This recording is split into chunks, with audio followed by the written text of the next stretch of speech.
stages.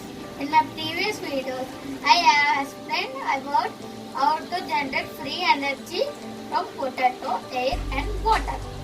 Now I am going to explain about how to generate free energy from sunlight. Are you shocked? Most of us are aware of vitamin D.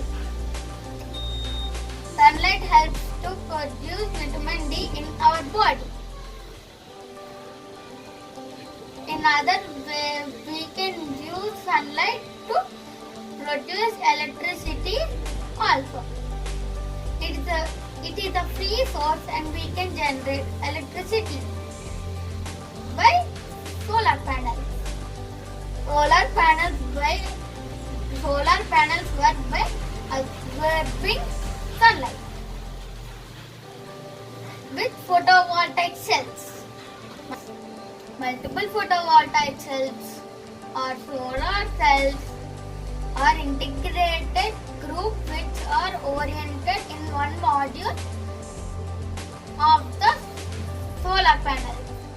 It helps to convert sunlight energy into direct current, and then solar modules help to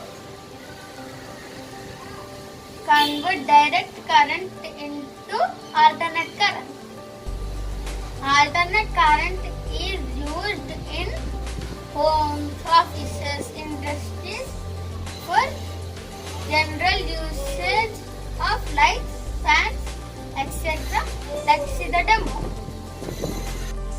Hi friends, this is the robot head and it's fixed with a solar panel.